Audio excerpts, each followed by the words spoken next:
Good morning सर्वांना। आज नाश्त्यासाठी मी बनवत होते भगर, जे की आपण उपवासालाही खातो, उपवासासाठी छान असते आणि नाश्त्याला बेटर ऑप्शन म्हणून छान आहे।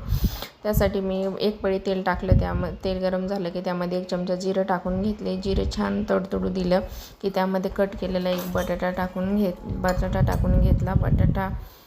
बटाटा टाकल्यानंतर बटाटा छान असं परतून घ्यायचा। त्यामध्ये कढीपत्ता टाकायचा। कढीपत्त्याचा फ्लेवर भगरमध्ये खूप छान येतो। फ्राय होतच आहे की त्यामध्ये कट केलेली हिरवी मिरची टाकली। हिरवी मिरची छान अशी परतून घ्यायची। त्यानंतर त्यामध्ये चवीपुरतं मीठ टाकून घ्यायचं। मीठ टाकल्यामुळे बटाटा शिजायलाही मदत होते। मग त्यानंतर त्यामध्ये कट केलेली कोथिंबीर टाकायची। कोथिंबीर टाकून घेतली,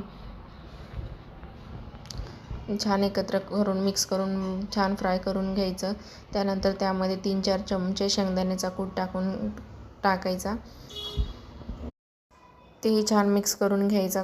शेंगदाण्याचा कूट टाकल्यानंतर मग 1 वाटी भगर 2-3 पाण्याने स्वच्छ धुवून साफ करून ठेवलेली ती भगर त्यामध्ये टाकून घ्यायची। साईडला गॅसवर गरम पाणी करून ठेवलं, ते पाणी त्यामध्ये टाकून दिलं।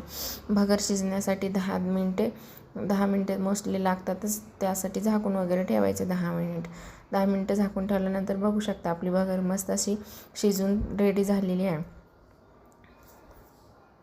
भगर शिजायला खूप काही वेळ लागत नाही, चेक करून बघायचं। भगर छान शिजून अशी मस्त दिसत होती।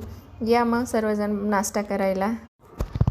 कसा वाटला व्हिडिओ कमेंटमध्ये नक्की सांगा आणि चॅनलला सबस्क्राईब केलं नसेल तर चॅनलला सबस्क्राईब करून घ्या। बाय, भेटूया नेक्स्ट ब्लॉगमध्ये।